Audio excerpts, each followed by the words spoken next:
Bueno, pues si les parece, vamos a iniciar las mesas redondas y el debate que nos proponen estas primeras jornadas sobre el discurso del odio. Yo, antes de nada, me gustaría agradecer, Carlos, al Ayuntamiento de Maracena, por supuesto a la Universidad de Granada, la oportunidad y el acierto, Antonio, de estas jornadas.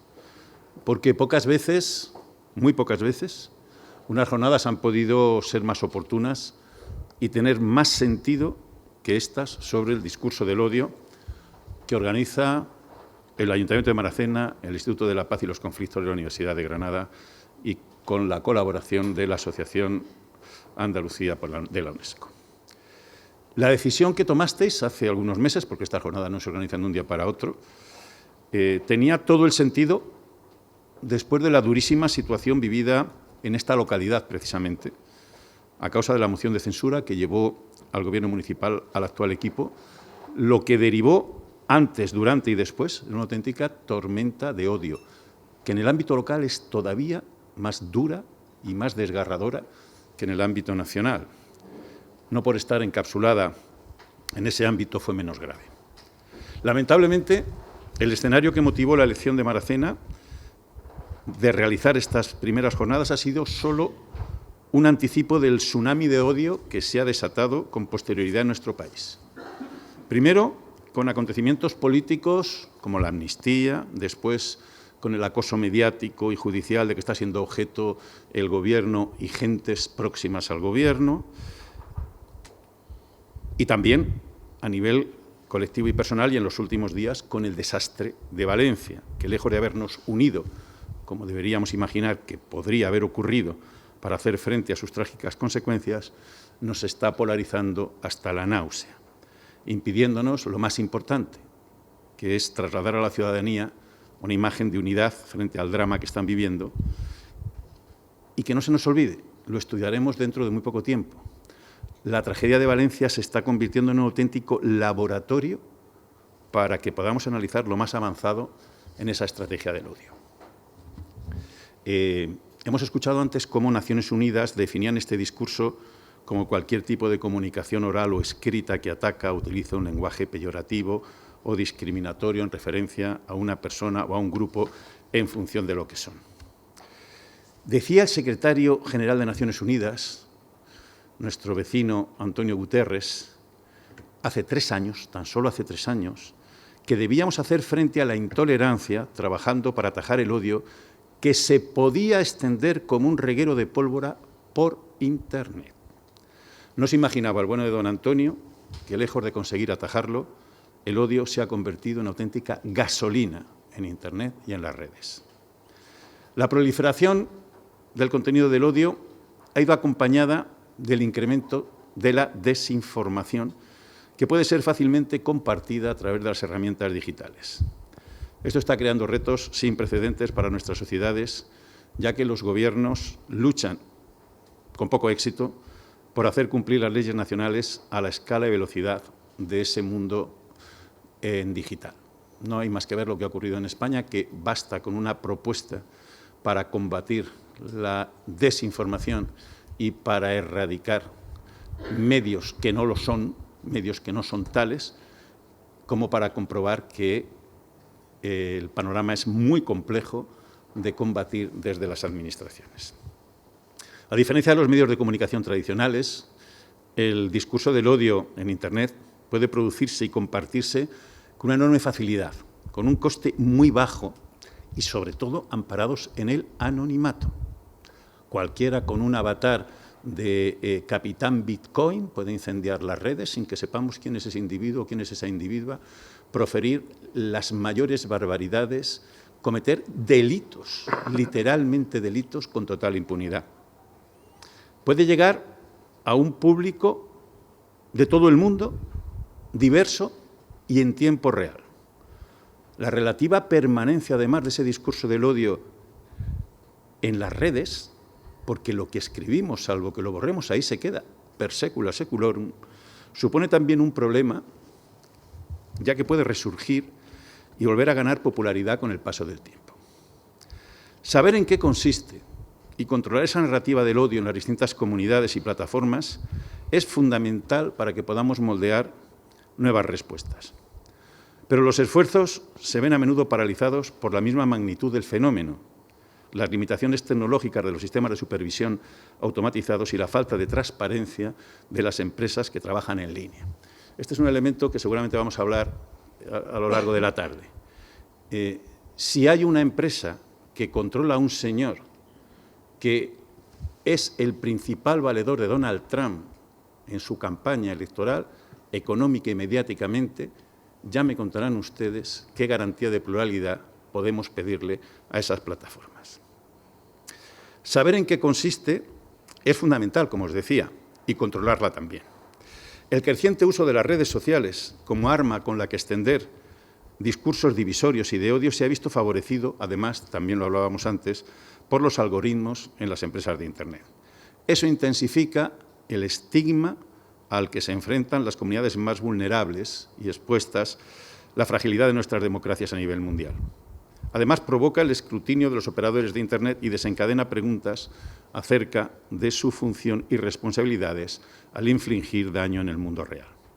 Como resultado, algunos estados han empezado a pedir responsabilidades a las empresas al respecto de moderar o eliminar contenido que pueda considerarse en contra de las normas establecidas, suscitando inquietudes sobre las limitaciones de la libertad del discurso y la censura.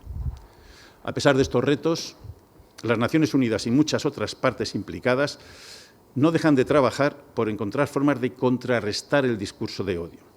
Pero es cierto que cada paso que damos, la red ha dado 5 más. Cuando queremos controlar una determinada cuestión, esa cuestión ya se ha quedado antigua. La tecnología avanza a tal velocidad que no solo no conseguimos llegar a parar esta hemorragia, sino que la hemorragia se disemina por otros vasos. Esto incluye iniciativas para fomentar mayores competencias básicas en materia de información y medios de comunicación entre los usuarios, mientras se garantiza el derecho a la libertad de expresión. En esta mesa que empezamos, discurso del odio, efectos, detección y rechazo, desinformación y bulos, es que, de verdad, la coincidencia temporal me parece maravillosa. Si la hubiéramos decidido hoy, seguramente la hubierais nombrado así. La coincidencia con la actualidad es absolutamente fascinante en este caso. Bueno, pues íbamos a tener a Jesús Maraña, que es un grandísimo periodista, es un adalid de la libertad de expresión, extremadamente valiente, tremendamente comprometido, pero no podemos luchar contra los elementos y un cólico nefrítico pues le tiene postrado en un hospital de Madrid, lamentablemente, y quien lo haya pasado sabe lo que duele un cólico nefrítico. Bueno, yo espero que seáis capaces de traerle cuando se ponga bueno, aunque solo sea para vernos con él un rato. Yo no sé si os parece que lo primero que hagamos sea conectar con él, bueno, conectar con el mensaje que nos ha mandado para... ¿Se ve? ¿Se ve?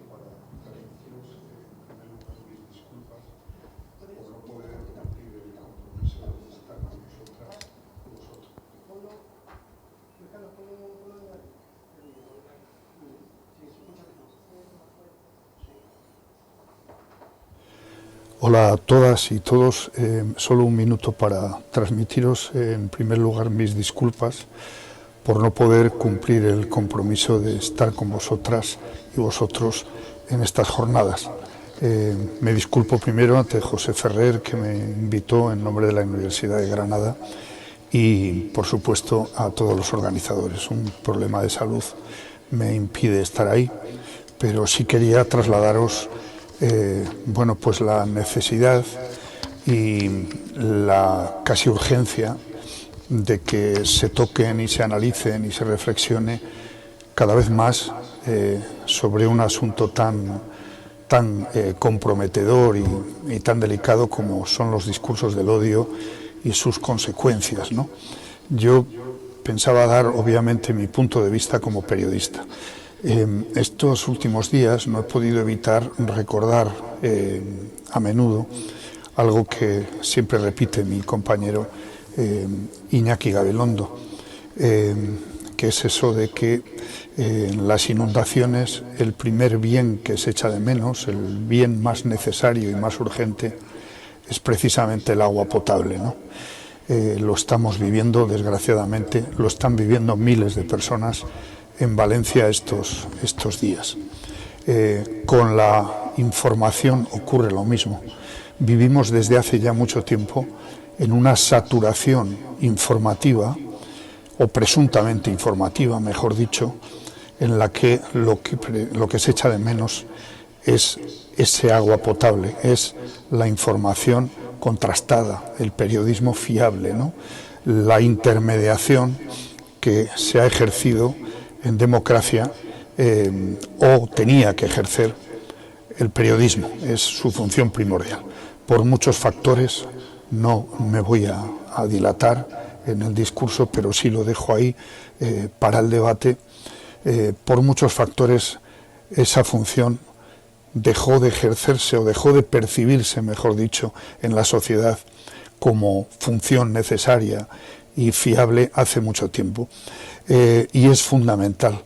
Los discursos de odio tienen padres y madres, no surgen por esporas, tienen unos objetivos políticos, a veces incluso de tipo económico, tienen o comparten todos ellos, desde cualquier extremismo o cualquier línea política que los acoge y los utiliza, tienen objetivos creo que claros, no nos pueden engañar en ese sentido, ¿no? No podemos pensar que surgen cosas espontáneas, ¿no?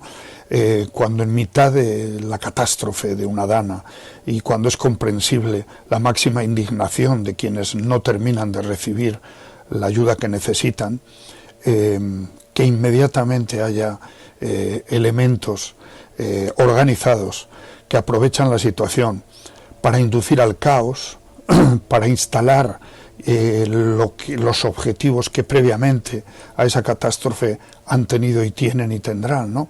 A veces son muy cercanos, es decir, instalar el odio a un personaje, puede ser el presidente del gobierno, puede ser cualquier otra institución, a veces son en general las instituciones democráticas, sean cuales sean, ¿no? Lo importante es sembrar un odio que haga innecesarias o incluso las convierta en estorbos para lo que se pretende que se considere como la verdadera democracia.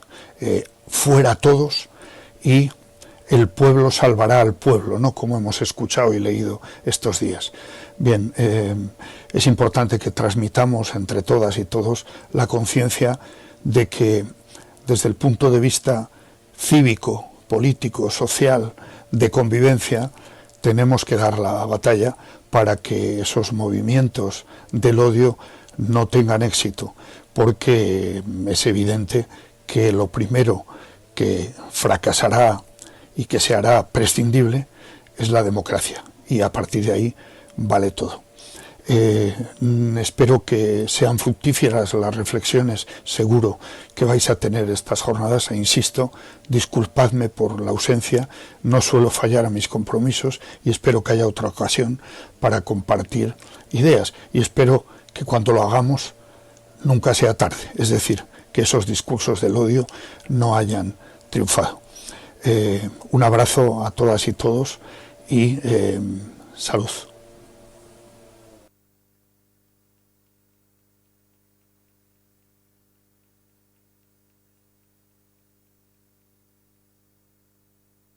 Puedo dar fe que Jesús no falla sus compromisos, es decir, pueden estar seguros que si no ha venido es porque está malito y duele mucho. Pero bueno, esta mesa tiene un diseño muy interesante. Voy a presentar a los ponentes que nos acompañan. Ustedes los conocerán, algunos de ellos suficientemente, pero yo lo voy a hacer como maestro de ceremonias que me toca. Vamos a intentar hacer un mecanismo de debate que nos permita hacerlo lo más ágil posible con la intervención de los ponentes y de ustedes, que también entiendo que es un poco de lo que se trata. Tenemos a José Ferrer Sánchez, que es un poco el alma mater de esta historia junto con Antonio. Él es doctor en Ciencias Sociales y Jurídicas por la Universidad de Granada, máster en Cultura de Paz, Conflictos, Educación y Derechos Humanos de la UGR, máster en Derecho Local, también por nuestra misma universidad, licenciado en Ciencias del Trabajo, profesor colaborador del Máster Oficial de Mediación en la Universidad de Granada, profesor de Cultura de la Paz por la Universidad de New Hampshire, en Estados Unidos, también por la Universidad de Southern Virginia, colaborador e investigador del Instituto de Paz y Conflictos de la Universidad de Granada, miembro del Grupo de Investigación de la UGR Paz Imperfecta y Conflictividad, patrón de la Fundación Pluralismo y Convivencia, miembro de la Junta de Gobierno del Centro UNESCO Andalucía en el área de diálogo intercultural y fue juez de paz entre 2008 y 2012. Por su parte, Antonio Segovia, que es concejal de esta casa, es doctor en Historia Contemporánea por la Universidad de Granada, donde imparte clases, además, teniente de alcalde de Maracena, responsable de Cultura y Medio Ambiente, portavoz de Izquierda Unida, que forma parte del equipo de gobierno, autor de numerosos artículos y libros como Allí estábamos los comunistas, experiencias militantes y conquista de democracia en Granada. Su línea de investigación principal son las culturas políticas de izquierda y la militancia clandestina durante el franquismo.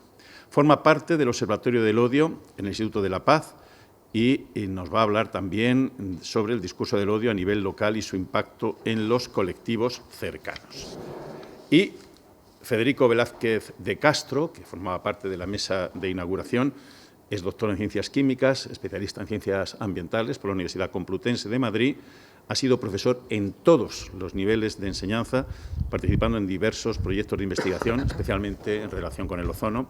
Autor de numerosas publicaciones, entre libros y artículos, y fundador de organizaciones como Científicos por el Medio Ambiente y la Asociación Española de Educación Ambiental, de la que es actualmente presidente.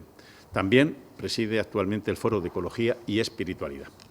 Así que, sin ya perder un minuto más, Pepe Ferrer, empezamos. Vale, muchas gracias, Agustín. Bueno, queremos que participen ustedes también en esta mesa. Una mesa de debate, diálogo y reflexión. Y yo creo que he hablado con mis compañeros que vamos a dividir más o menos en tres fases. La primera es qué es el discurso del odio, cómo se identifica. La segunda parte es cómo podemos, de alguna forma, luchar contra el discurso del odio. Y la tercera son unas conclusiones que sacaremos, pues las que tengo yo aquí y las que ustedes también puedan poner, ¿no? Y lo que vamos a hacer, creo que se ve, ¿no?, ya la presentación, ¿se está viendo? Vale. Es que yo aquí no veo las televisiones, por eso no puedo. Muy bien, brevemente, no quiero agobiarle con cifras ni nada, pero sí ponernos en contexto. Los crímenes de odio se disparan en España. Estos son cifras recientes. Aumenta un 21,3% en el 2023, que es donde tenemos datos, y los más numerosos son los de odio y racismo, seguidos por los de odio y orientación sexual, odio, identidad de género y odio ideología. Y lo que más nos sorprende en este año, en 2023, es que aumenta un 11% el discurso de odio contra las personas con discapacidad, seguidos por el antisemitismo, con los judíos, y antigitanismo, con el colectivo gitano. Muy breve. Quiero hacer una definición de lo que es el discurso del odio. Es una que ha establecido Europa, la Comisión Europea, en su política general, el acuerdo número 15, su recomendación número 15 de 2015, en la cual nosotros la hemos asumido desde el Observatorio del Discurso del Odio y hemos introducido una cosa que es nueva en Europa y hasta lo que yo sé en el mundo. Ahora lo veremos. El discurso de odio debe entenderse como el uso de una o más formas de expresión específica, por ejemplo, la defensa, promoción o instigación del odio, la humillación o el menosprecio de una persona o grupo de personas, así como el acoso, descrédito, difusión de estereotipos negativos o estigmatización o amenaza con respecto a dicha persona o grupo. Extensible, y esto es lo nuevo e innovador, a la naturaleza y lo que ésta implica.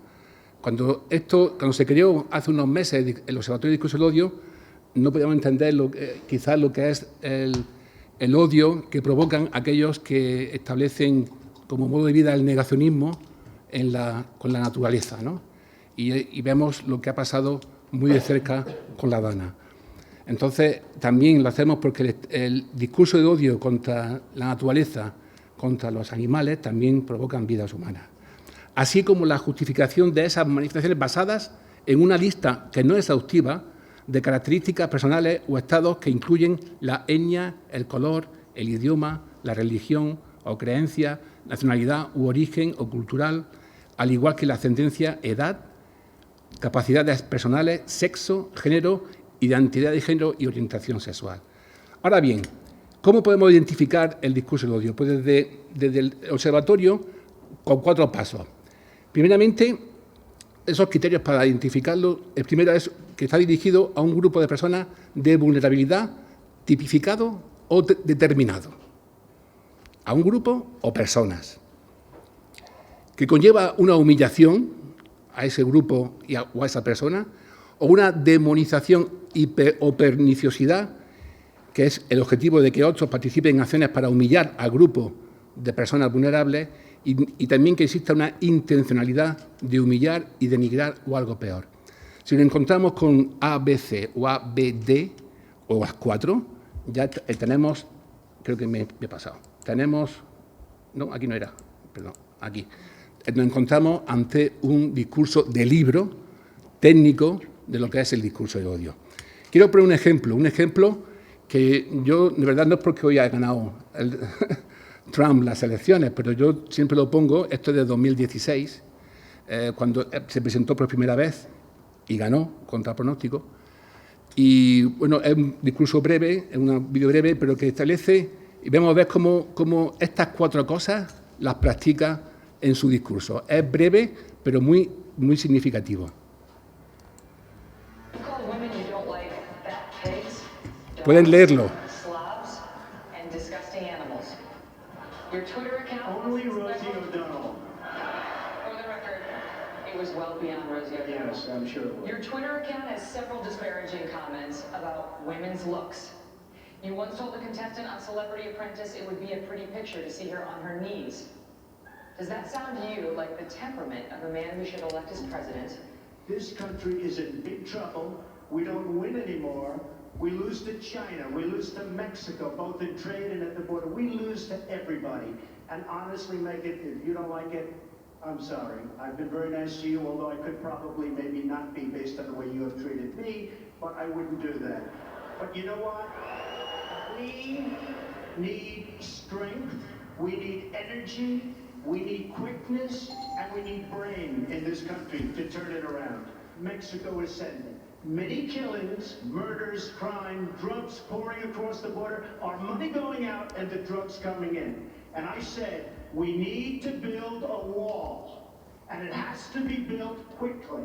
And I don't mind having a big, beautiful door in that wall so that people can come into this country legally, because our leaders are stupid, our politicians are stupid, and the Mexican government is much smarter, much sharper, much more cunning, and they send the bad ones over because they don't want to pay for them, they don't want to take care of them. Why should they, when the stupid leaders of the United States will do it for them? And that's what's happening, whether you like it or not. We beat Mexico at the border. They're laughing at us. They're bringing drugs, they're bringing crime, they're rapists.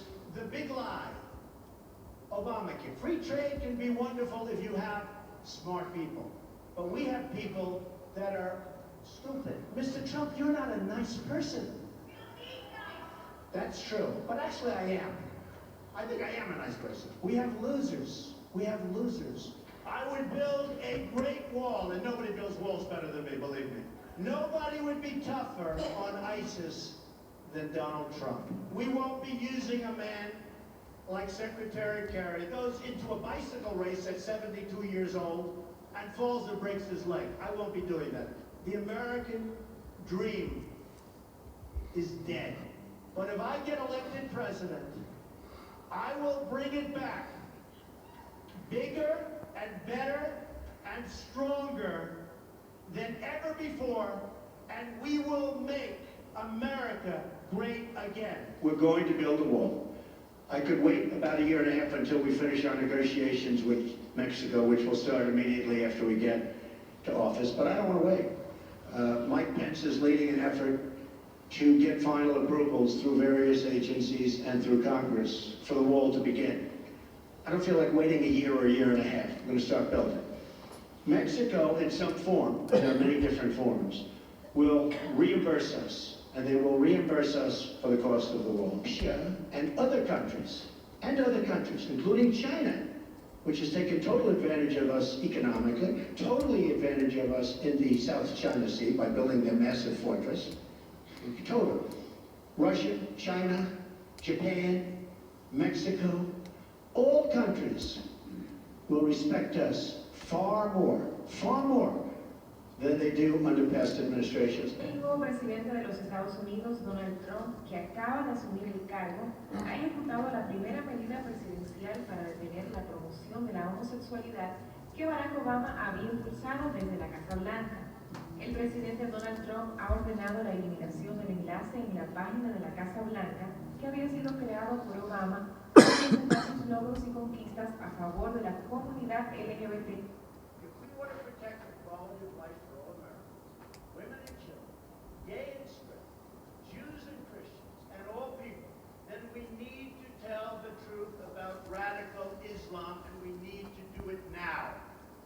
Altogether, under the Clinton plan, you'd be admitting hundreds of thousands of refugees from the Middle East with no system to vet them, or to prevent the radicalization of the children and their children.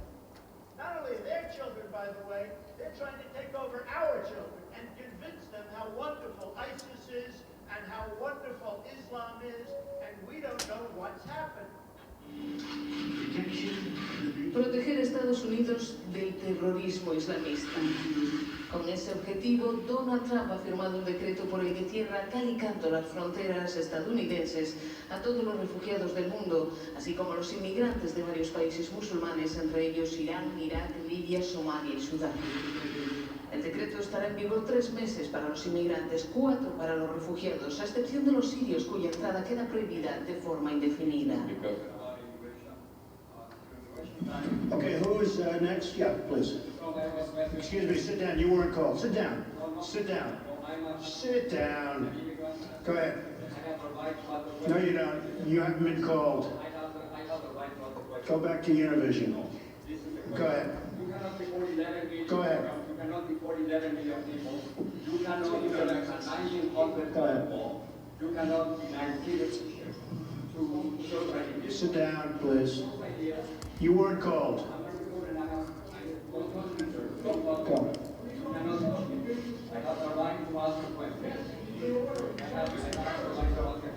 Yes, go ahead.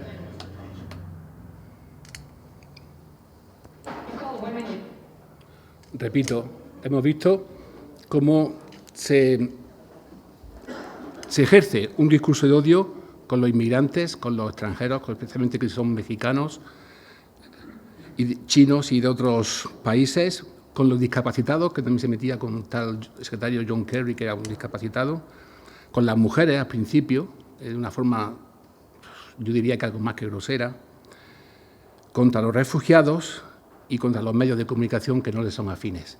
Eso se cumple, estos 4, digamos, criterios para identificar el discurso del odio.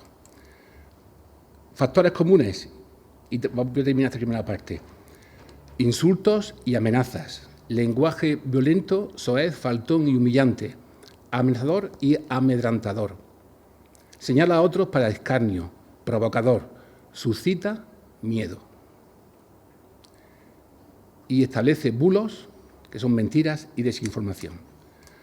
Recogí en esta viñeta hace muy poco, con referencia a la catástrofe de la Dana que hemos tenido desgraciadamente en el Levante, en España, como en la viñeta que tienen ustedes a su izquierda, a pesar de querer limpiar sus ciudades, también lo tienen que limpiar de los discursos de odio y los bulos, como un ataque que la Dana fue un ataque de Marruecos, meteorológico, una tormenta creada por tecnología HAARP en el Polo Norte, o han sido los chemtrails, que son esos, en el cielo que hay unas señales así blancas que establecen pues los reactores y demás, o que la EMET no avisó, o que es por voladura de presa, o que Sánchez tenía roto el radar de las lluvias. Todo eso son bulos que también hay que limpiar junto con el fango en las calles. Y al lado recogí, me llegó a mi WhatsApp esta imagen del rey. Se ve que es un rey que tiene estudios, creo que el primero de nuestra historia, en el cual le estaba dirigiendo a los jóvenes y le está diciendo que no hagáis caso a todo lo que se publica. Hay mucha intoxicación informativa y hay muchas personas interesadas en esto. Y dice a la gente, los jóvenes, ¿para qué? ¿Para qué? Para que haya caos. Ese es el propósito último del discurso del odio. Y termino con un breve vídeo. Cuando esto se lleva a la política, en España, también ha sucedido, y lo quería hacer para herir lo menos de susceptibilidades posibles con un político que ya no está en activo. Presidente del Gobierno es el mayor traidor que tiene ahora mismo nuestra propia legalidad. Es un felón, es un presidente ilegítimo a partir de hoy. Es un presidente chantajeado. Pedro Sánchez está deslegitimado, tan incompetente y tan mediocre, a la nariz de la ruptura de la legalidad en España. Ridículo, un irresponsable, el mayor felón de la historia democrática de España, un incapaz sin ningún tipo de responsabilidad, chauvinismo del poder y la egolatría de andar escribiendo libros mientras destroza España. Un desleal que está cometiendo alta traición, es un mentiroso compulsivo, sencillamente es una catástrofe para el futuro de España. Presidente del Gobierno. Fueron 2 minutos de intervención de este político que ya no está en activo. Bueno, pues estas son, digamos, cómo se identificamos. Quizás luego podemos pasar a las causas y podemos ya empezar a abrir el debate con la gente que está aquí, con los compañeros de la mesa, sobre lo que ahora hemos visto, que más que nada es cómo identificar y lo que es el discurso del odio. Antonio. Bueno, voy a empezar por lo que hemos acabado. Afortunadamente este político ya no está en la arena política. Y en fin, vamos a hablar aquí de muchas cosas, pero aquí que me ha dejado esto un poco en el limbo, y es cómo se insulta y cómo se utiliza el insulto como recurso político. A mí me ha tocado la parte más difícil, y es explicar en muy pocos minutos lo que sucede en este contexto, porque creo que el discurso del odio hay que contextualizarlo también. No hay que repetir de nuevo que utilizando una herramienta completamente democrática, un equipo de gobierno entró en este ayuntamiento para poner en orden, bajo nuestro criterio, muchas de las cosas que necesitaba Maracena. A partir de ahí, el contexto de Maracena cambió y la violencia en las redes sociales especialmente se hizo muy, muy fuerte y no ha parado hasta ahora. Ha habido episodios de linchamiento social y buena parte de los concejales y concejalas, trabajadoras, que formamos parte de este equipo de gobierno, hemos sido víctimas de ese acoso indiscriminado con los insultos en las redes sociales, con las particularidades que les voy ahora a mencionar. Una de ellas es el anonimato y la impunidad que ese anonimato les procura a las personas que insultan indiscriminadamente, violentan el contexto, violentan las vidas personales de las personas a las que destinan sus insultos, sus acusaciones, sus injurias. Esto creo que ha llegado el momento para hacerlo público, para, mediante mecanismos legales, como es lo que estamos haciendo aquí, de una forma totalmente democrática, intentar remediarlo, porque creo, en mi opinión, que es un problema que subyace en la sociedad general. Tenemos que reflexionar y debatir más allá de la política, qué tipo de personas hacen esto, qué es lo que sienten, por qué supuestamente a sus adversarios políticos los quieren machacar, linchar en las redes sociales. ¿Por qué? Esto es lo que tenemos. José Ángel, al principio de su intervención, nos dijo que los seres humanos tenemos el odio en nuestro ADN, pero hay una cosa clara, es que cada persona lo manifiesta de una forma y unas personas lo manifiestan más que otras. Creo que en política no vale todo en política, y la argumentación democrática, la argumentación política tiene que tener unos cauces mínimos, tanto en las instituciones como en la calle.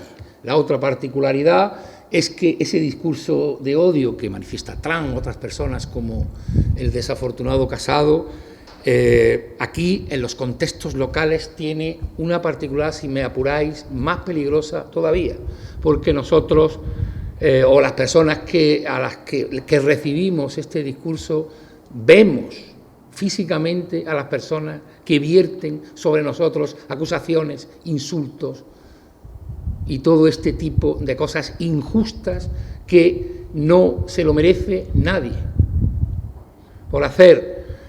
Por intentar mejorar Maracena y por utilizar una herramienta completamente democrática en la que estábamos también manifestando la voluntad popular del pueblo de Maracena, hemos sido víctimas de un acoso y linchamiento injusto y que sigue todavía. Creemos que hay, aparte de las personas que lo provocan, que lo hacen, hay también varias responsabilidades que aquí tenemos que poner a debate y a reflexión. Una de ellas es las empresas, macroempresas, que tienen el poder de las redes sociales, llámese Facebook, llámese X, la antigua Twitter, llámese Instagram. Pero en el caso de Maracena le ponemos palabra, Facebook. ¿Hasta qué punto ese anonimato es consentido por esta empresa para que una persona pues, pueda verse atacada de forma deliberada por otra, con otra identidad y disfrazada de perfil falso? Ya hemos dicho que queremos desde aquí acuñar el término perfil falsismo a la hora de atacar a otras personas.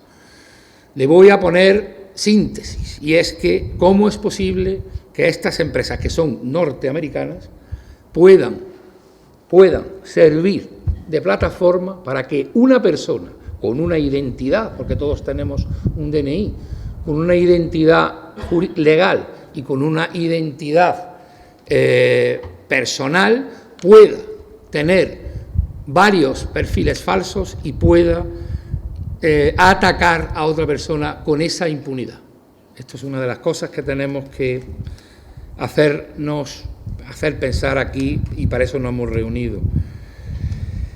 ¿Qué mecanismos legales hay? Que mañana será el momento de debatir sobre esto, ¿no? ¿Qué mecanismos legales tenemos los ciudadanos y las ciudadanas para combatir esto? Pues en mi opinión todavía pocos. Esa transnacionalidad que tienen las redes sociales, que cualquier persona desde cualquier punto del mundo puede crearse un perfil suplementario al suyo personal y atacar deliberadamente a colectivos vulnerables, sobre todo a personas, y que tenga una impunidad tal como la tiene, pues creo que deberíamos empezar a pedir responsabilidades a las propias empresas. Los Estados creo que también tienen parte de responsabilidad. Tiene que haber una jurisprudencia estatal en cada país, en cada Estado, para intentar remediar esto. Y sobre todo lo que mayor poder tiene, en mi opinión, que son los propios usuarios, combatiéndolo. Como hemos dicho anteriormente, tenemos que combatirlo con diálogo social, con herramientas democráticas y sobre todo con la responsabilidad que tenemos los ciudadanos es desvelar desvelar las auténticas identidades de las personas que hacen esto. Lo más importante de hoy era haberlo organizado, que hayan venido ustedes y sobre todo que ahora pues participéis, que participemos todos, porque es un tema muy importante, es un tema que incluso ha tenido y tiene, pues, entre comillas, triunfadores, como sabéis, la mala noticia para las personas que lo combatimos o para las personas que creemos en la democracia es la victoria de una persona, en mi opinión, antidemocrática en el país supuestamente más poderoso de la Tierra. Creo que tenemos que seguir pues organizando estos espacios de debate, de reflexión y sobre todo individualmente y colectivamente combatir el discurso del odio. Muchas gracias.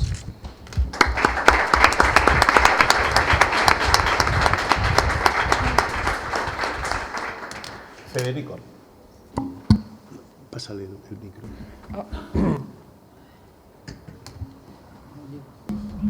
Federico, siéntate. Es que no llega. No llega.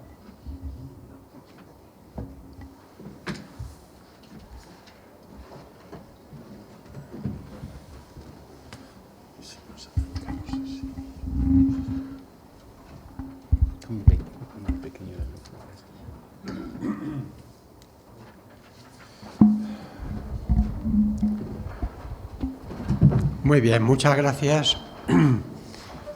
Vamos a hablar ahora de algo que aparentemente se escapa un poquito, ¿no?, de lo que pueden ser las coordenadas básicas del discurso del odio que se supone que se hace entre humanos, para hablar cómo también el odio se puede extender a la naturaleza y a los seres que viven en ella. Y además veremos cómo no es tan distante, ¿verdad?, lo que ocurra en el medio humano con lo que ocurre en el medio vivo.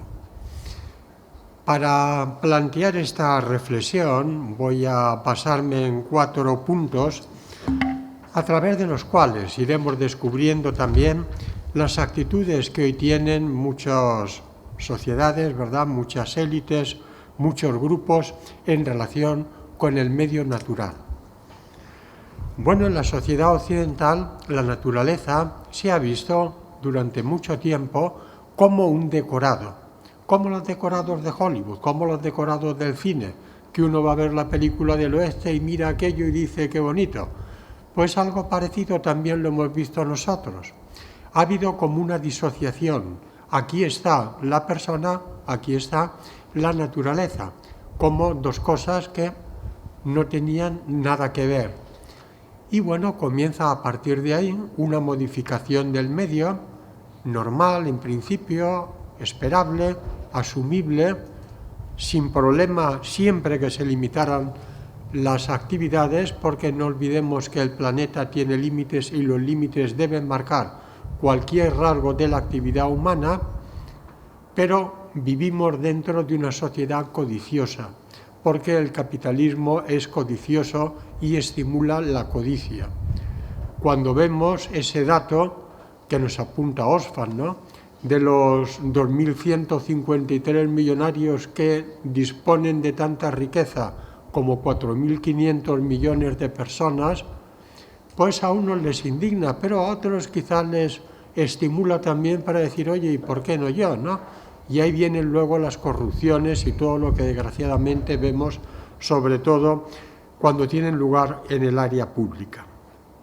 La codicia ya no es una modificación del medio, es una explotación del medio.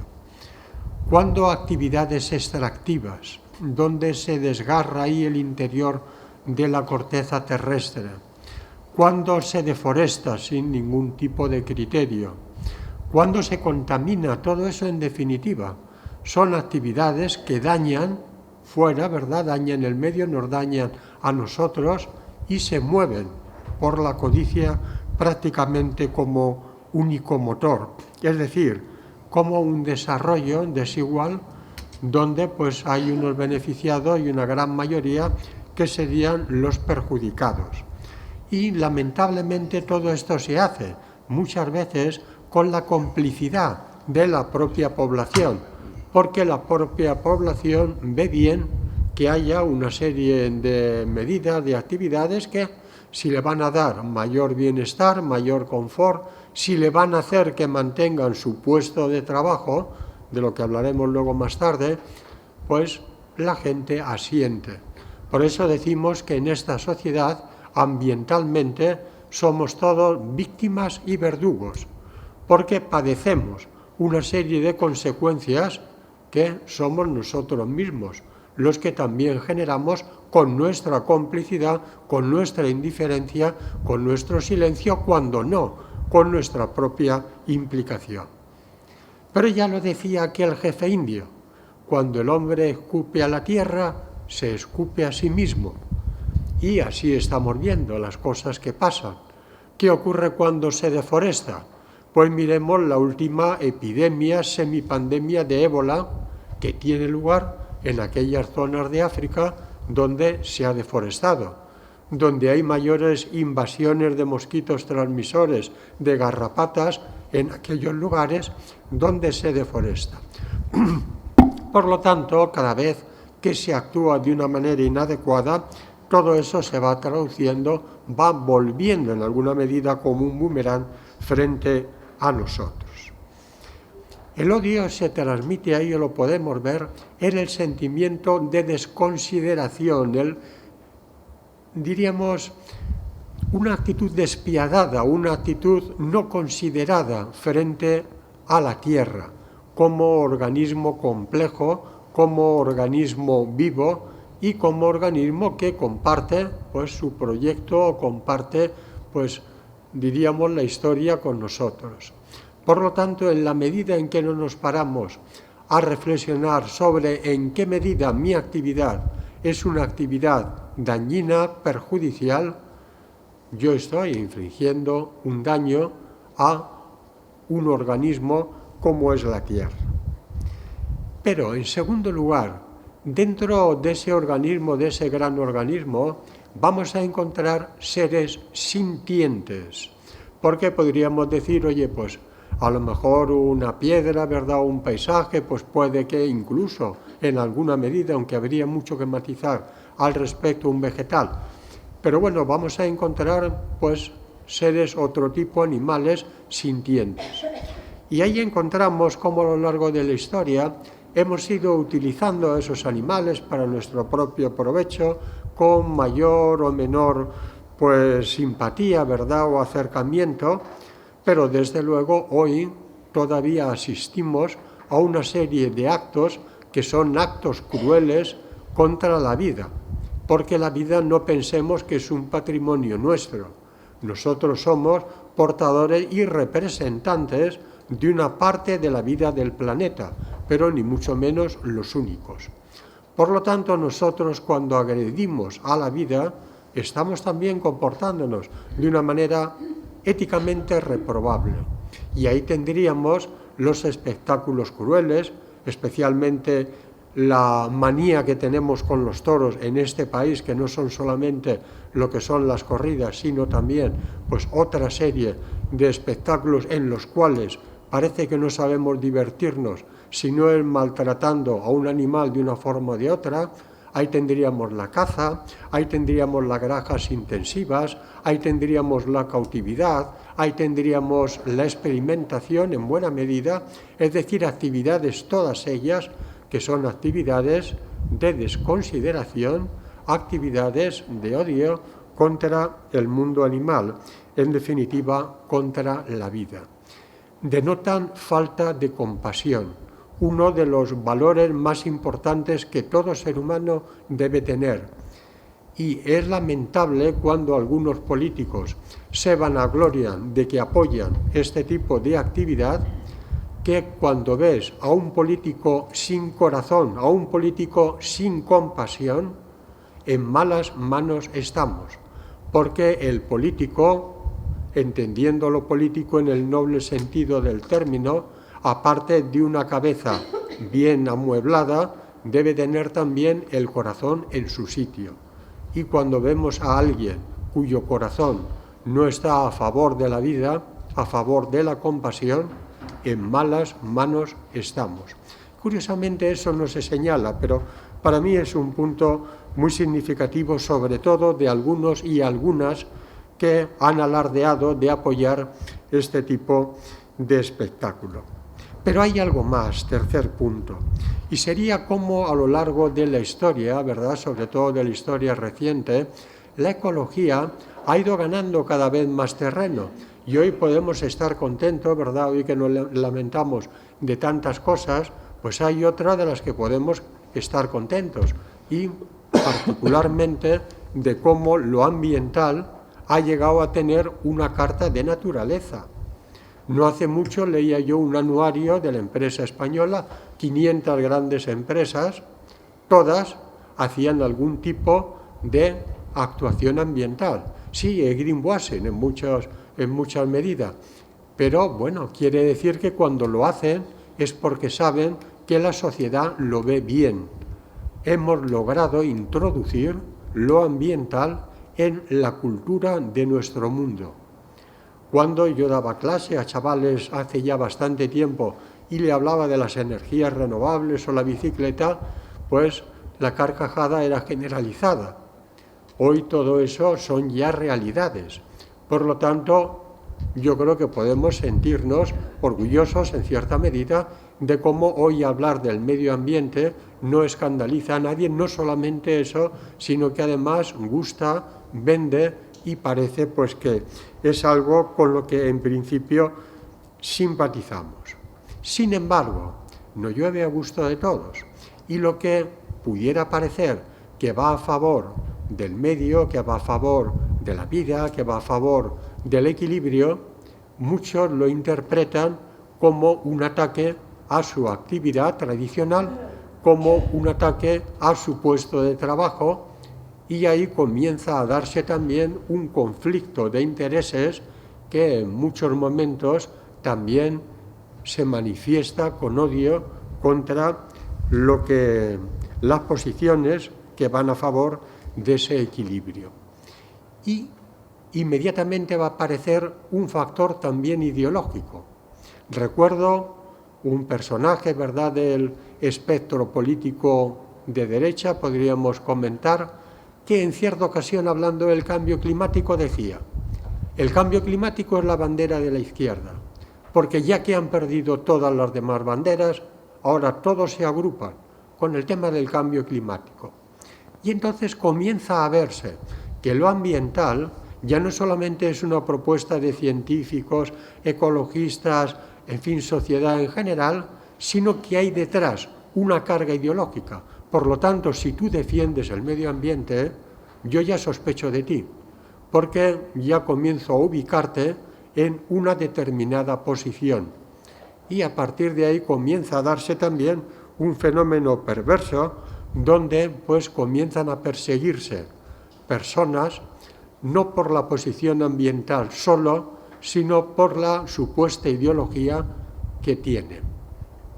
Hay centenares de mártires ambientales, fundamentalmente en América Latina, desde Chico Méndez a Berta Cáceres, personas que han ido entregando su vida por defender el medio ambiente.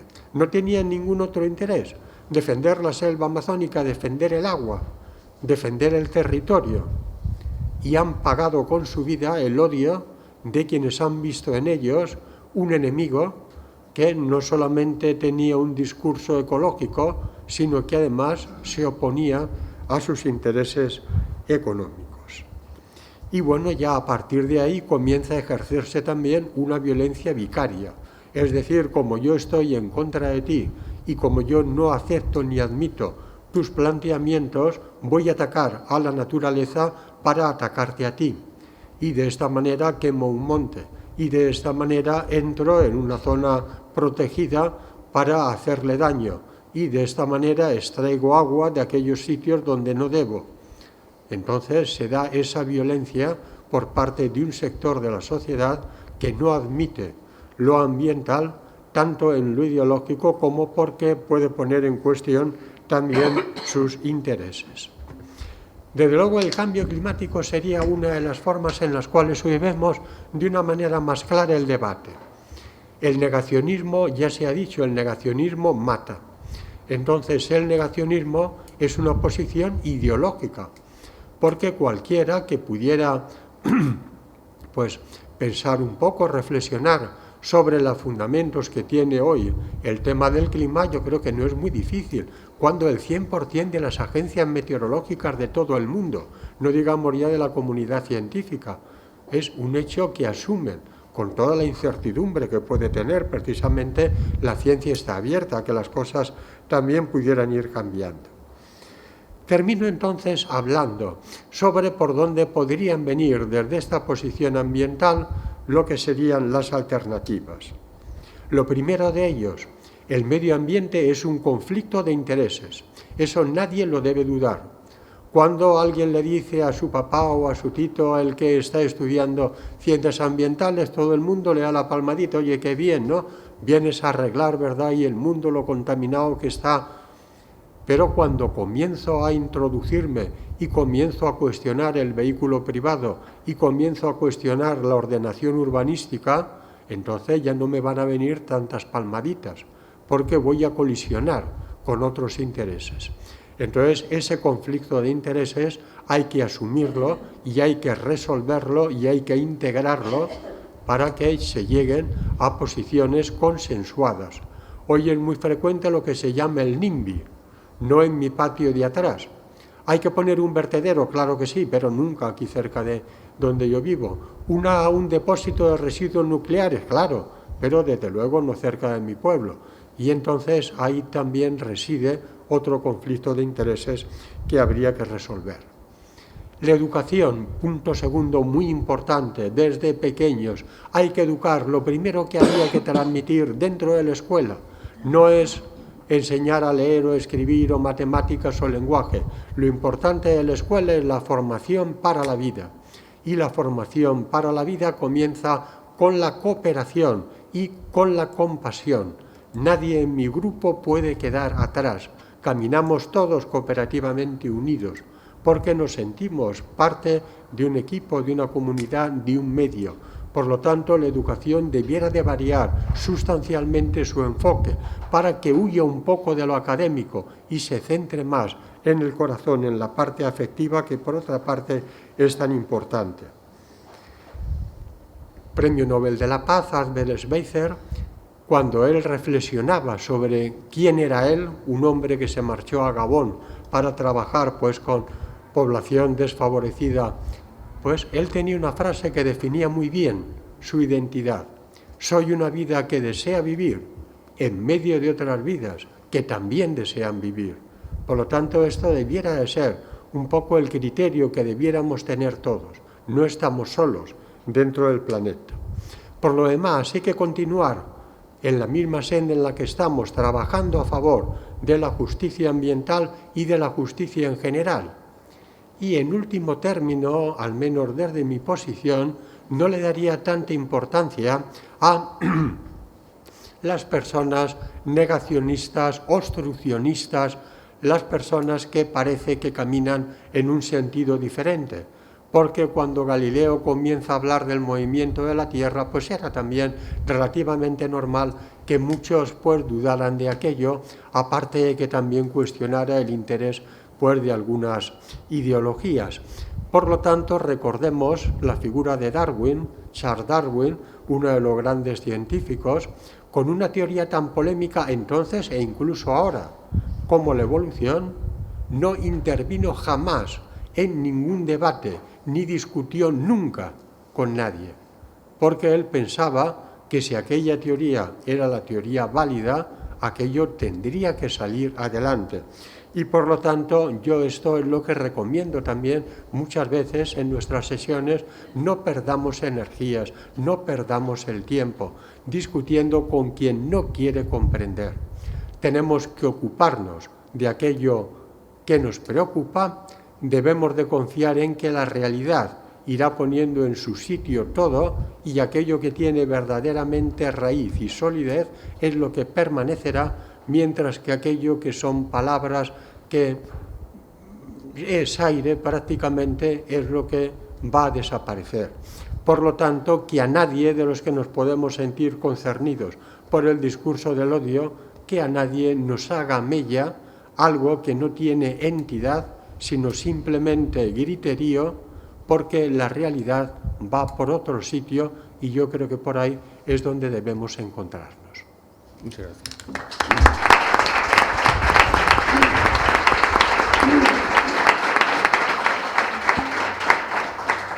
Cualquiera de ustedes que quiera intervenir en esta primera parte del debate solo tiene que hacernos una seña y le damos la palabra inmediatamente.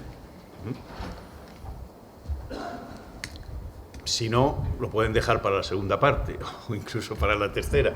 Vamos a introducir la segunda, Pepe. Muy bien. Bueno, he puesto en la tele, que están ustedes viendo, algunas causas del discurso de odio. Hay 5 orígenes que no son excluyentes, y lo voy a decir de una forma rápida. Es el miedo al otro, porque odiamos, porque tememos. Amo, lo reconozco y odio al otro. El discurso del odio se conduce entre el amor, pertenencia, agresividad, a aquello a lo que rechazo. Miedo a uno mismo. El odio aparece donde hay falta de autocompasión. Cumple una función a llenar un vacío. Llena sentimientos de vergüenza, impotencia, injusticia, fracaso, abandono, frustración. Odiamos para no afrontar lo que sentimos y nos victimizamos. También hay motivos externos. El odio moviliza y es apetecible al poder. Aquí ya hemos dicho que empresarios del odio hay. Ideología del odio también. Partidos políticos que en auge en Europa, vinculados generalmente a extrema derecha, que hacen del odio al otro su pensamiento. Y quiero explicar de alguna forma cómo podemos mitigar ese discurso de odio. Por supuesto, hacemos caso a lo que ha dicho Federico, no perder el tiempo. No se puede explicar que la Tierra no es plana, que el tabaco mata. No se puede convencer a alguien de que son hechos empíricos. No se puede decir que el cinturón no me lo pongo en el coche, salvavidas. No podemos perder tiempo en ciertas cosas. Hay que reivindicar el conocimiento para así tener y desarrollar pensamiento crítico. Es lo que nos falta. No nos creemos todo lo que nos dicen. ¿Se me oye? ¿Sí? No nos creemos todo lo que nos dicen. Desarrollamos pensamiento crítico a través de la reflexión. El discurso del odio pone en peligro el sistema de derechos y libertades en las sociedades democráticas. Se encargan, a través de estos haters o odiadores, lo que pretenden es, a través de los medios democráticos, llegar al poder para precisamente subvertir la democracia. No es nuevo, sucedió hace poco, mucho tiempo, si quieres le puedo hablar de los romanos, pero no quiero irme a ese tiempo, sino hace muy poco, con Hitler, ¿no? Y los 11 principios de Goebbels de propaganda, que fueron tremendamente mortales para el mundo y para un pueblo como el pueblo judío. El 80% del discurso del odio sucede en las redes y hay que evitar la impunidad y anonimato de los odiadores. Obligar a los medios, de alguna forma, a discernir entre información, lo que es opinión, y lo que es bulo, que pueden publicar lo que es un bulo siempre que se diga lo que es bulo. Y para eso, ¿qué necesitamos? Contranarrativas. Hemos observado desde el Observatorio del Discurso del Odio que a veces no es bueno bloquear a la gente que produce odio en los Facebook o en las redes, en Twitter, o ahora se llama X, o en Instagram y demás, o Telegram. No es buena idea, porque eso crea la compasión de otras personas que hay que ver que lo han bloqueado, van contra la libertad de expresión. Lo que hemos averiguado a través del estudio es que es mejor hacer contranarrativas. No podemos escalar el odio con la técnica del espejo. El espejo significa esta técnica que hay un odiador profesional o un odiador que está diciendo lo que dicen los bulos o fakes, y nosotros utilizamos esa misma técnica para poder hacerlo. Quizás sea suficiente una sola vez y recomendable, pero la técnica del espejo, es decir, mostrarnos como aquellos que odian, ponernos a su nivel, entramos en una espiral de odio y violencia que es insuperable. Propongo, vengo con propuestas, una red europea me refiero a una red de Internet europea cercana y con valores, principios semejantes, donde la gente pueda exponer lo que se desee y que se autorregule. Yo, hasta hace muy poco, estaba en Twitter. Voy a decir Twitter, aunque ahora sé que se llama X, ¿no? Pero es que cada vez que ponía algo, el chorreo era tremendo. No podía, y vivía para intentar hacer contranarrativas contra esos discursos de odio. Tuve que borrarme de Twitter, no hacerlo más.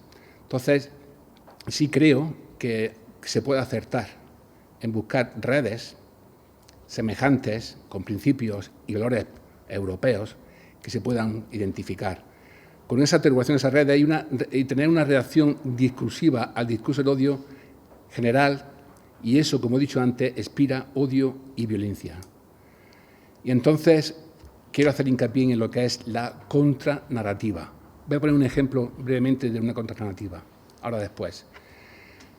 Lo realmente eficaz ante la retórica del odio considero que es vacunarse con buena dosis de inteligencia emocional, lógica de derechos humanos y vínculos sociales de gente diversa y diferente. Rodearnos de gente diversa y diferente, que no son como nosotros. El conflicto surge no porque seamos diferentes, sino porque hay desigualdades. Hoy estaba escuchando en la radio que el país con más desigualdad en el mundo, no se lo van a creer, pero está de moda hoy día, es Estados Unidos.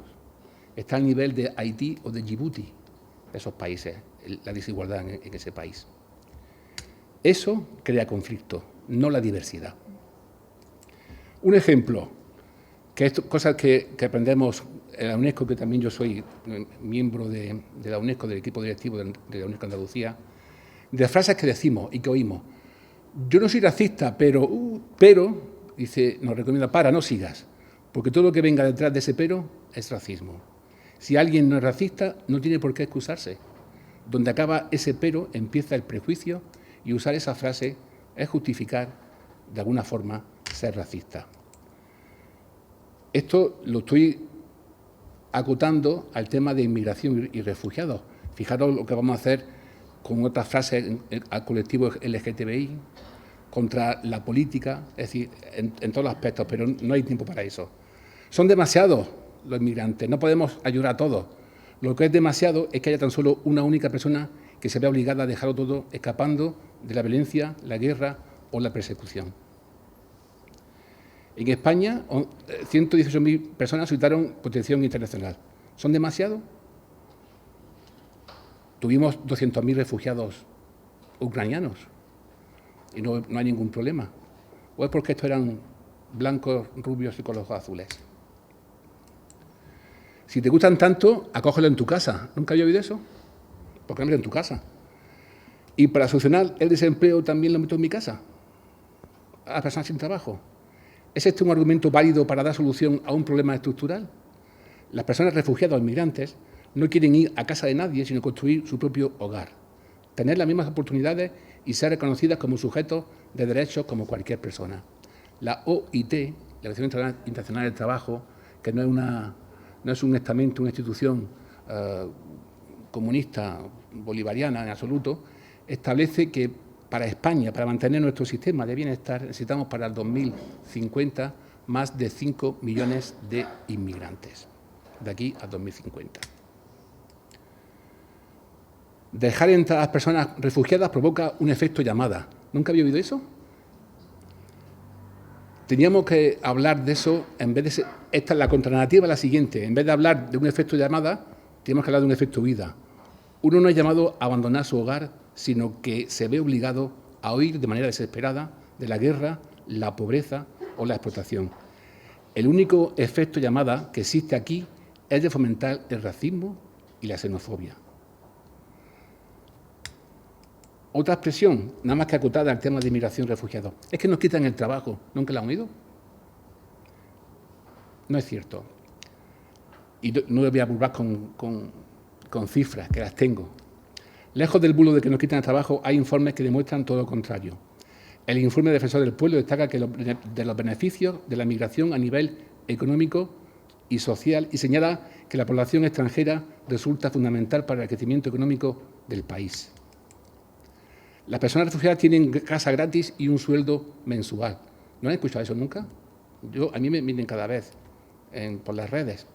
Una vez que la persona formaliza su solicitud de protección internacional, comienza a vivir, estos son para los refugiados, en un piso gestionado por una ONG o en un centro de acogida, y el Gobierno le ofrece una asignación económica durante un periodo de 6 meses prorrogable por otros 6. Un tiempo muy escaso para que una persona que viene de otro país, por ejemplo, huyendo de un conflicto armado, de una guerra, pueda rehacer su vida. Y esto es solo para los refugiados. No tengo nada en contra de ellos, pero los españoles primero. ¿Esto no les suena? Lo hemos escuchado en La Habana. Hay grupos de ultraderecha que se han ido a explotar la rabia y el miedo de los afectados por las inundaciones para decir cosas como esta. Y yo me pongo en solidaridad con Martin Luther King cuando dijo que busco el día en el que la gente no sea juzgada por el color de su piel, sino por el contenido de su carácter. ¿Por qué no miramos de igual a igual? ¿Dónde queda la humanidad, los derechos humanos o la igualdad de oportunidades? No quieren integrarse, nunca han oído eso, es que no quieren integrarse, no cumplen con nuestras costumbres. Es una falacia, es otro bulo. Los inmigrantes, los extranjeros, los que vienen aquí, no tienen que cumplir con nuestras costumbres. Deben, como todos nosotros, respetar el ordenamiento jurídico. Son ilegales, una falsedad. Las personas nunca son ilegales, son las situaciones en las que se encuentran, podría ser ilegal, una situación administrativa, pero nadie, por ser persona, es ilegal. Por lo tanto, hay un repliegue identitario, es decir, nosotros primero, hay una prioridad de lo autóctono, hay un rechazo a la diversidad cultural y hay un comunitarismo. Esto significa de imponer por la fuerza el sentir de la mayoría a las minorías, cuando la democracia es el exquisito y perfecto uso de respeto a las minorías. Hay un discurso antiélite y una alternativa al sistema, que realmente no lo son. Practican el anticonocimiento. Voy terminando. La indignación nunca se puede configurar como excusa para insultar, o para amedrentar, o para poner objetivos dianas sobre ciertas personas. Es más, muchas veces es el pretexto para vomitar estos improperios. Y yo me gustaría dejar algo al final, las conclusiones, que son brevemente, y quería dejar paso si hay alguna pregunta de vosotros que nos acompañáis aquí, o de la mesa, y salir al paso. O como tú ves, Agustín. A ver, Pepe ha mencionado los 11 principios de propaganda de Goebbels, que fueron elaborados por ese auténtico genio de la propaganda, que lo fue hace casi 100 años. A mí lo que me sobrecoge es lo vigente que están esos principios. Préstenme atención porque se los voy a leer. 100 años, no había redes sociales, y ya me contarán si es o no es la mecánica que utilizan determinados grupos, no solo en redes sociales, pero fundamentalmente en redes sociales. Primer principio, desimplificación y enemigo único. Adoptar una única idea, un único símbolo, individualizar al adversario en un enemigo único. Principio del método de contagio. Reunir diversos adversarios en una sola categoría, los adversarios han de constituirse en una suma individualizada. Principio de transposición. Este es muy interesante. Cargar sobre el adversario los propios errores o defectos, respondiendo al ataque con el ataque. Si no puedes negar las malas noticias, te inventas otras que las distraigan. Principio de desfiguración. Convertir cualquier anécdota, por pequeña que sea, en una amenaza grave. Principio de la vulgarización.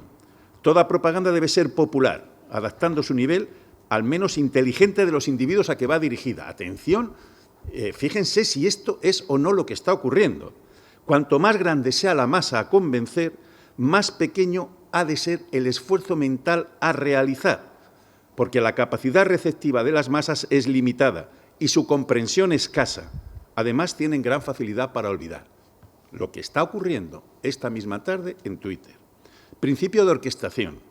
La propaganda debe limitarse a un número pequeño de ideas y repetirlas incansablemente, presentadas una y otra vez desde diferentes perspectivas, pero siempre convergiendo sobre el mismo concepto, sin fisuras ni dudas. De aquí viene también la famosa frase: si una mentira se repite suficientemente, acaba por convertirse en verdad. Principio de renovación. Hay que emitir constantemente informaciones y argumentos nuevos a un ritmo tal que cuando el adversario responda, el público ya está interesado en otra cosa.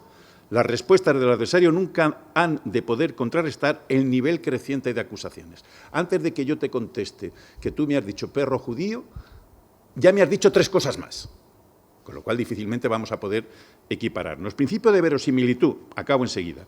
Construir argumentos a partir de fuentes diversas, a través de los llamados globos sondas o informaciones fragmentarias. ¿Les suena lo de los globos sondas? Principio de silenciación, acallar sobre las cuestiones sobre las que no se tienen argumentos y disimular las noticias que favorecen al adversario, también contraprogramando con la ayuda de medios de comunicación afines. Principio de transfusión. Por regla general, la propaganda opera siempre a partir de un sustrato preexistente, ya sea una mitología nacional o un complejo de odios y prejuicios tradicionales. Se trata de difundir argumentos que puedan arraigar en actitudes primitivas, que viene a ser lo que acaba de exponer Pepe. Y, por último, principio de unanimidad. Llegar a convencer a mucha gente que piensa como todo el mundo, creando así una sensación de unanimidad.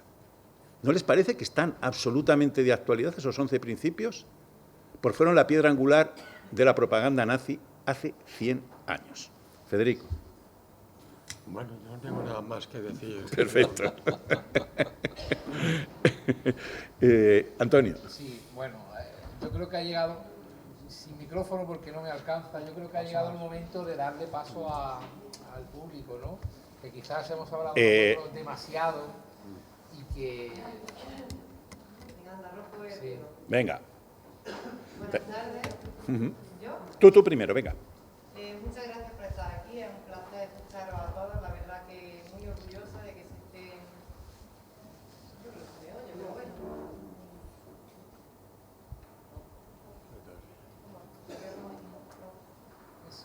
Quizás es mejor a viva voz, es que se oye muy bien. Ahora sí. Que bueno, que daros las gracias por estar aquí hoy. Es una pena que Jesús no haya podido acompañarnos, esperemos que se mejore. Espero que sea el primero de muchas jornadas. Bueno, espero que sea la primera y la última realmente, porque realmente el año que viene no fuese necesario realizar estas jornadas, pero me temo que será necesario realizarlas con más fuerza, con más difusión todavía para que llegue a más gente, porque esto va en crecimiento, por desgracia. Muy interesante todo lo que habéis dicho. Me quedo con, creo que ha sido Pepe el que ha comentado que cuando se observa en redes, en medios, esos discursos, esa dialéctica, ese odio que vierten, esos insultos, amenazas y tal, que no debemos de bajarnos a ese barro y que tenemos que contrarrestar con la contranarrativa, ¿no? Con la información. Pero tú también acabas de reconocer que en Twitter te has agotado, has terminado cediendo y diciendo no puedo más, no puedo contestar con información a todas las mentiras que leo una y otra vez, una y otra vez, una y otra vez. Es cierto que agota, pero es cierto también que si nos rendimos, porque también dice Federico que no tenemos que perder el tiempo, evidentemente hay cosas que son de cajón, que la Tierra no es plana, que el calentamiento global existe, que hay un problema medioambiental serio y que tenemos que luchar para intentar evitar las consecuencias de este. Hay cosas que son de cajón, que es ciencia y tal, pero bueno, hay otras cosas que bueno, ellos lo dicen, ellos, los odiadores profesionales, y que nosotros pues vamos contrarrestando, pero es cierto que ya llega un momento en el que te agotas, porque es imposible estar todo el día en redes. Sí, pero fue por falta de tiempo, no por falta de ganas ni de conocimiento al respecto. Les tengo que decir una cosa que estamos creando desde el observatorio en unión con el con el Observatorio a nivel nacional contra el racismo y la xenofobia, un algoritmo que se va a crear que cuando detecte discurso de odio en las redes establezca una contranarrativa en positivo. Eso me parece muy interesante. Eso pasa que nos faltan los medios, pero se está creando. Ya lo tenemos, falta implementarlo. ¿Qué pasa? Que ahora no quieren hacerlo en las redes porque disfrutan y ganan mucho dinero con el discurso del odio.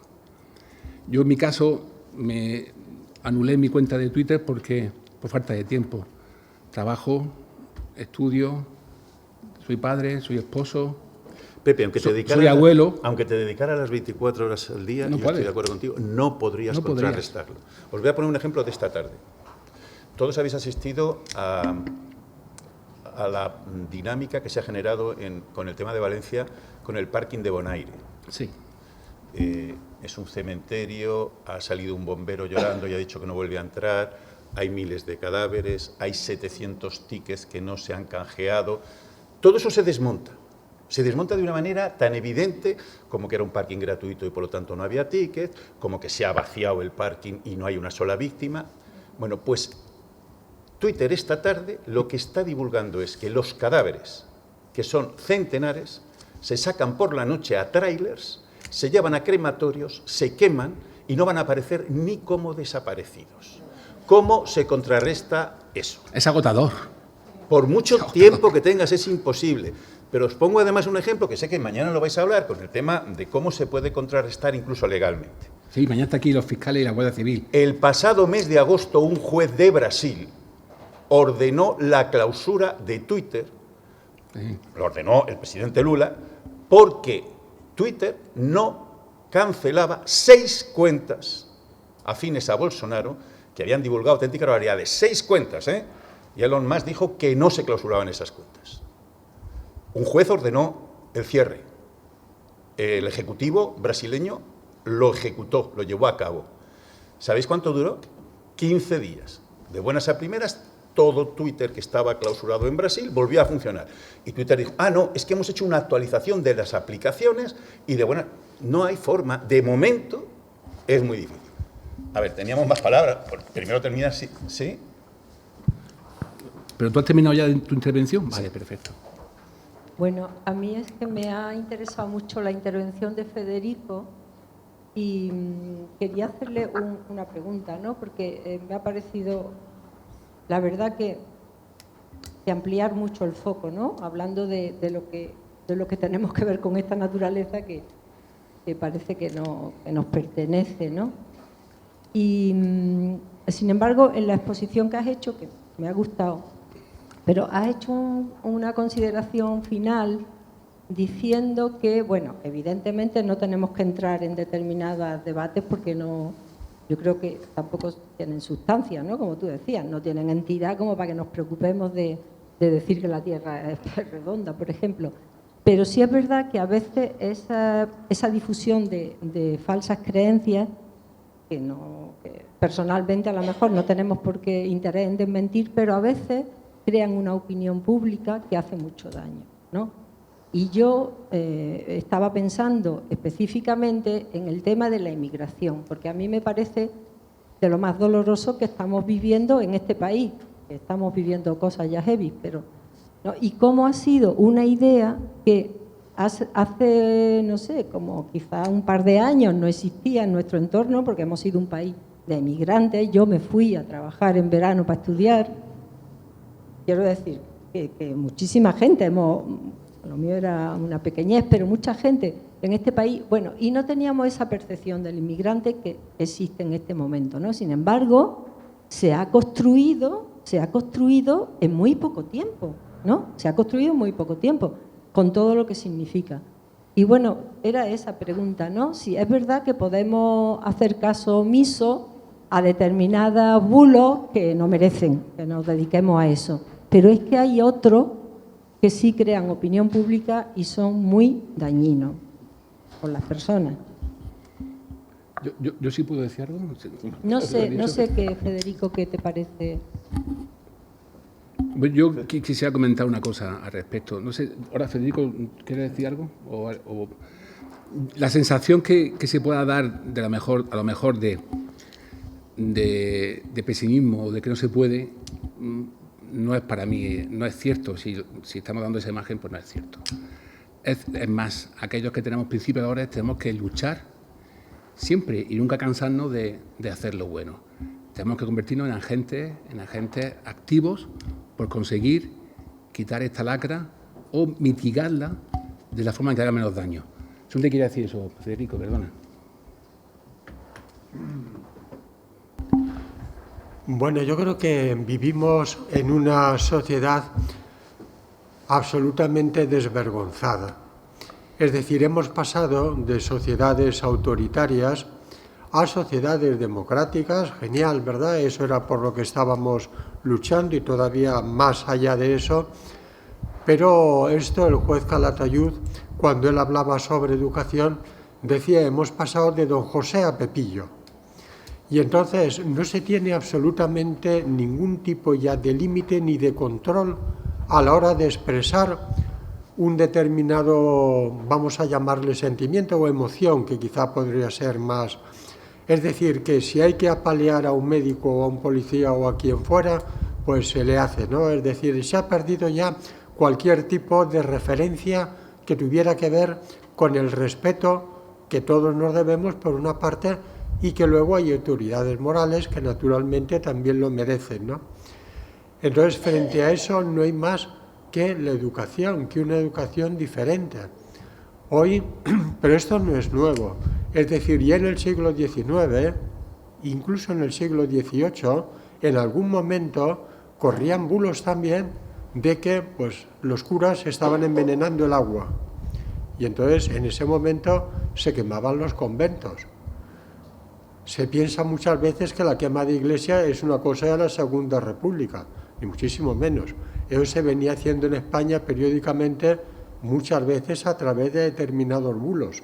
Si hoy se corriera también un bulo de que un inmigrante o un negro, lo que fuera, pues está transmitiendo una enfermedad, pues iríamos y los liquidaríamos a todos. Ya en la pandemia muchos comercios chinos tuvieron que cerrar porque comenzaban a ser objeto de increpaciones por parte de la población. Entonces tiene que haber ahí una renovación, que es una renovación moral. Es decir, aparte de todo lo que vamos a hablar aquí, que es muy necesario, de cómo actuar legalmente, cómo atajar, cómo trabajar sobre esas empresas, eso evidentemente claro que hay que hacerlo.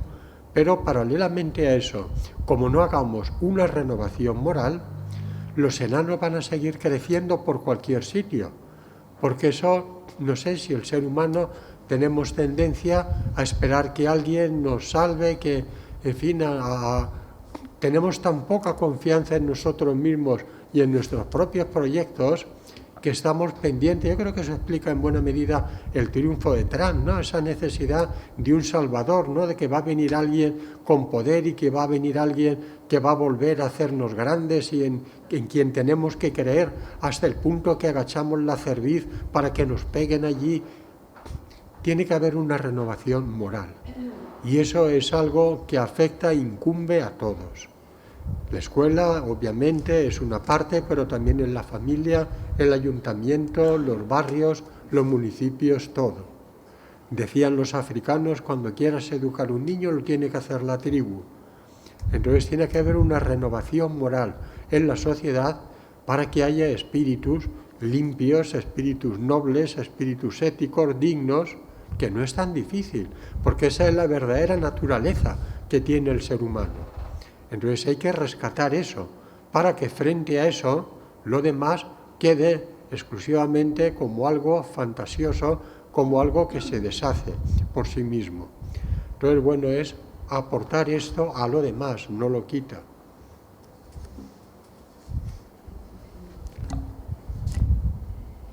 Sí, por allí. Sí. Bueno, yo lo primero agradecer esta jornada a los organizadores y a la mesa que estáis aquí. A lo largo de esta tarde he intentado escribir varias frases o ideas, ¿no?, para reflexionar un poco.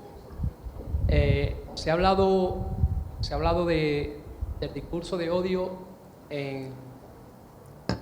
sobre todo en los políticos, ¿no?, la vida política. Y os quiero poner un ejemplo que se dio aquí hace 2 semanas, una asociación que trabaja en Sierra Elvira, que lleva en un recorrido un largo recorrido, y trabaja el tema de la exclusión. Pues un grupo político se ha dedicado a hacer una campaña en contra de esta asociación. Puedo decir la asociación, Fundación Escuela de Solidaridad. Si la conocéis, pues eso, tiene una trayectoria inmensa. Bueno, pues resulta que allí ya no hay personas inmigrantes, hay menores, hay menas. Y esos menas se están dedicando a robar y a todo lo más malo que hay. Es decir, y este discurso, el único fin que tiene es captar votos. Desde la plataforma del voluntariado, que es a la que yo represento, tuvimos un largo debate entre la Junta Directiva de qué hacer ante eso, porque también en otros momentos ocurrió lo mismo con Calor y Café cuando se trasladó al sitio donde está hoy en día. Se sacó una campaña y tal. Y dijimos, ¿realmente merece la pena? Es lo que hablaba, la reflexión que hacía ahora la compañera, ¿no? ¿Merece la pena darle difusión o contestarle cuando nosotros a lo mejor tenemos unos seguidores, 3.000 seguidores en Twitter o en las redes, y a ese grupo político nadie le había dado me gusta, nadie le había comentado, pero ya se están encargando de difundirlo, ¿no? Bueno, eso es una idea que pongo ya aquí, ¿no? Si realmente tenemos que entrar al trapo o no, o a veces hay que dejarlo. También los discursos de odio se están centrando también en personas con discapacidad, como se ha hablado aquí, en chavales con autismo.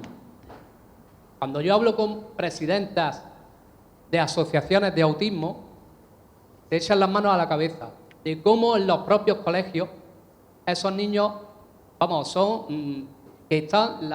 muchas madres me comentan que están deseando de que su hijo termine el colegio y no vuelva más. Y esos niños al final no pueden seguir estudiando y, lógicamente, fracasan. Autismo, Asperger, es decir, un montón de discapacidad. La salud mental, también. El compañero decía que ha tenido que dejar las redes sociales. Pero es que otras personas a lo mejor no dejan las redes sociales y eso influye en ellos, en su salud mental, ¿no? Luego también, y por último, no quiero extenderme mucho más, también se ha hablado aquí, deberíamos de reflexionar, no sé si mañana, o el claro límite que hay entre el odio y es que yo, es mi derecho, tengo mi libertad. Libertad de expresión. Pero si me está llamando, ¿qué libertad va a tener? ¿No? Y por último, las campañas electorales. Es muy peligroso y creo que muchos partidos están entrando en el y tú más. Es decir, si a ti te funciona, pues yo lo hago más. La técnica del espejo que hablábamos antes. Claro, ¿no? Claro, lo que habéis hablado. Entonces, si a este hombre le funciona, pues lógicamente a lo mejor partidos que no deberían de estar en esas posiciones, pues se siente reflejado y dice, bueno, es que esta es la manera, desafortunadamente, ¿no?, de llegar a los electores. Entonces, claro, yo tenía aquí otra serie de preguntas, pero no me adelanto ya mañana, porque herramientas para contrarrestar esto, ¿no? Pero imagino que lo veremos en esta jornada. Gracias. Es muy interesante. ¿Tú vas a decir algo, Antonio? No. Es muy interesante, y ahora que está aquí el alcalde, que ha venido, pues que voy a hacerle una propuesta, pero más que nada a los vecinos de Maracena. El Centro UNESCO y el IPAZ de la Universidad de Granada ha dado un reconocimiento a un pueblo de Granada, único en Andalucía, creo que también en España, que se llama Municipio por el Diálogo y la Convivencia.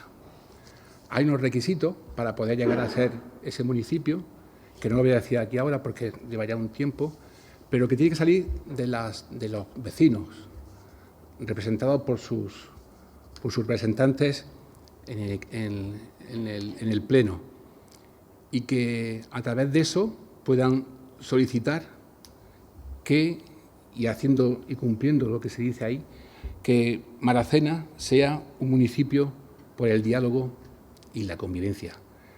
Yo quisiera, y estamos a punto de terminar esta mesa, decir lo que dijo una cosa que... Bueno, ese desafío, alcalde, ahí está.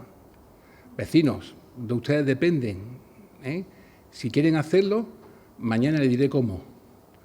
Dijo Rousseau que el éxito de las presentaciones es no decirlo todo. Por eso mañana podemos hablar. El odio, se atribuye a Buda esta expresión, que el odio es un veneno que uno se toma creyendo que va a matar a otro.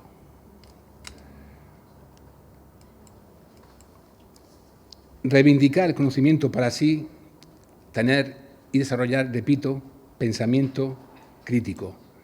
Vigilar y cuidar la frágil democracia. Recordárselo a los representantes políticos a nivel local, regional y central. Perseguir la intolerancia, extraer lecciones de la historia y educar en libertad. Esas son como hacen los médicos que dan una receta, pues es parte de la receta para intentar mitigar, porque no se puede erradicar el discurso del odio. Este desafío que esta primera mesa lanzamos, y antes de que termine Agustín, sí quisiera decir que mañana no se lo pueden perder. Mañana tenemos aquí a la Guardia Civil, un capitán que trabaja en el grupo contra los delitos de odio. Tenemos al fiscal al fiscal territorial de Andalucía Oriental, experto en delitos de odio. Y tenemos también dos compañeras que nos van a hablar sobre el lenguaje y una dinamizadora que también va a enseñarnos con práctica cómo usar mejor el lenguaje o los sentimientos o las relaciones. Yo lo que quería decir, y ya animar que mañana estamos aquí y no se lo pueden perder tampoco. Pero tenemos más intervenciones. Sí, antes de que termine Agustín, porque además quiero que me responda él, porque esto va prácticamente para él, sí quiero decir yo una cosa. Yo creo que es un mal momento para ser humano, porque ahora hay más odio que nunca, pero sobre todo es mal momento para ser periodista.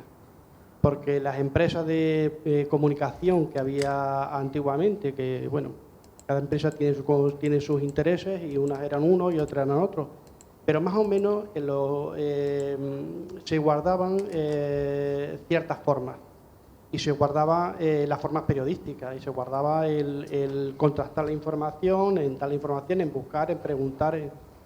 Ahora ya desde que hay internet, cualquiera puede montar un periódico. Y esos periódicos ya no son empresas de comunicación, sino que son empresas de propaganda, en función de quién les paga. ¿Quién lo financia? ¿Qué gobierno autonómico es el que lo financia? ¿Qué gobierno estatal o qué gobierno local es el que lo financia? Pues dicen una cosa o dicen otra. Y ese tema me parece muy importante porque para muchos, sobre todo la generación que aprendimos leyendo el periódico, que aprendimos lo que pasaba viendo la televisión y escuchando la radio, y en muchas ocasiones pues al propio Agustín, cuando un medio de comunicación dice algo, tiene un índice de veracidad que no lo tiene cuando lo dice cualquier persona. Tenemos la impresión de que las asociaciones que se supone que tendrían que estar guardando eso, las asociaciones de la prensa, pues no están haciendo su labor. No sabemos o no entendemos, por lo menos yo no lo entiendo, si es el gobierno, si es el Congreso de los Diputados el que tiene que legislar para obligar a que las empresas de comunicación vuelvan a ser empresas de comunicación y no de propaganda. Ya digo, es muy difícil o estamos en un mal momento para ser humano, porque además muchas de las cuestiones que aquí hemos hablado todavía son más terribles si las analizas. Es decir, el tema de la xenofobia, es decir, no somos xenófobos porque la gente tenga otro color de piel, otra costumbre. Somos xenófobos porque son pobres. Porque cuando venía a Marbella el jeque árabe no sé qué, eran noticias todos los días de han alquilado no sé cuántos móviles, no sé cuántas plantas de hotel, viene no sé cuánta gente, eso eran estupendos y son bienvenidos, o sea, jugadores de fútbol o tal. Pero si es pobre, pues entendemos que es pobre, pues pretendemos ser más que él y humillarlo. Pero independientemente de eso, es triste ser humano en este momento, pero tiene que ser todavía más triste ser periodista y buen periodista en este momento, entiendo. Pues yo creo que me atrevería a decir que debería ser el momento del periodismo. Este debería ser el momento del periodismo, entendiendo por periodismo el ofrecer a la ciudadanía, que es la primera obligación del periodista, una información veraz. Así, en esa frase se resume lo que es el periodismo, ofrecer una información veraz. ¿Qué es lo que ha ocurrido? Aquí han ocurrido muchas cosas. La primera de ellas ha sido un proceso de concentración de medios que ha provocado que todo lo que antes estaba en esfera local, bien dotado de personal, con profesionales, etcétera, etcétera, se haya ido concentrando en cabeceras nacionales y lo local se haya desvirtuado mucho y se haya dejado a la mano de Dios. Pero sobre todo ha ocurrido esto, porque hasta que aparecen estas tecnologías de la información, el periodista era el intermediario único de la información, quien la interpretaba, la elaboraba y la difundía. Y el ciudadano podía elegir por su línea editorial un periódico, una radio, pero era perfectamente consciente de que la noticia que se daba era verdad. Luego se interpretaba como quisiera el editor. Pero la noticia era verdad. Que fulanito había matado a menganito de 2 puñaladas era así. No que fulanito magrebí o mena había matado de 3 puñaladas a un inocente niño que salía del colegio, que es como se daría la historia ahora, aunque no fuera verdad.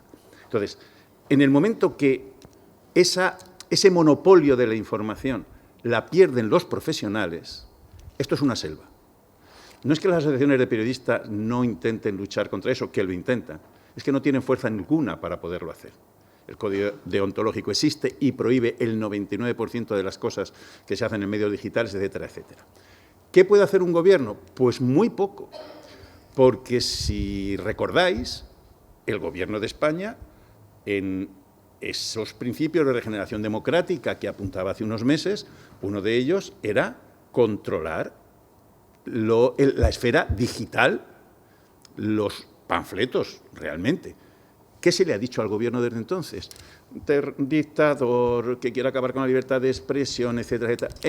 Ahora mismo es un universo muy complejo que solo tiene una solución, y estoy de acuerdo también, que es la educación, que es que los niños se eduquen en casa y en el colegio sobre cómo hay que consumir la información, dónde encontrar la veracidad en la información, cómo contrastarla, que un mensaje que te llegue no lo puedes replicar sin molestarte medio minuto en comprobar que eso es verdad o no es verdad.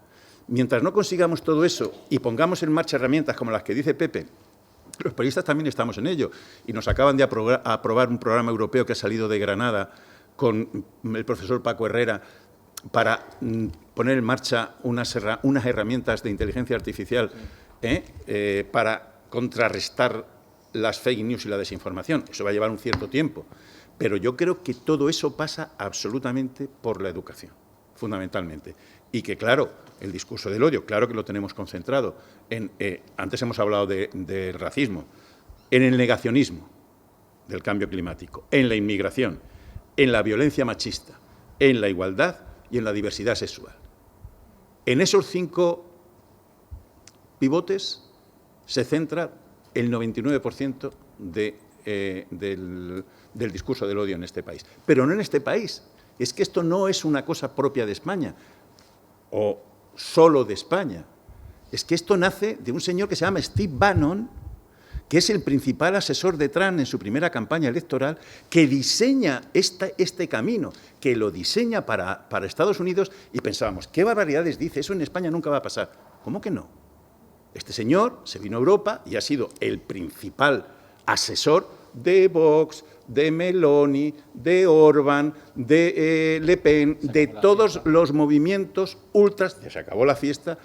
Es una política internacional, mundial, es una corriente mundial que pretende generar ese caos, ese descontento, esa antipolítica porque al final ahí es donde ellos ganan. Es así de duro, pero es así de real. ¿Alguna cosa más? Bueno, primero que nada, felicitaros, fue muy interesante, con muchos mensajes, muchas cosas que aplicar, que pensar, pero estos son los espacios donde hay que, como hablabais, ¿no? La manera de contrarrestar todos estos discursos debe de ser con el conocimiento y este es un espacio donde se puede adquirir, ¿no? Hay una palabra que a mí me tiene últimamente un poco rayada, ¿no? Que es esa de buenismo. Creo que se está utilizando desde los grupos que lanzan mensajes de odio hacia las personas que, bueno, que son buenísimas, ¿no? Que son esa idea del concepto de buenismo, ¿no? Y me llama mucho la atención porque si llega un momento en el que esta sociedad empezamos a pensar que ser bueno como es algo negativo, pues ya sí que vamos a estar perdidos, ¿no? Ahí ya sí que la educación se nos va, ¿no?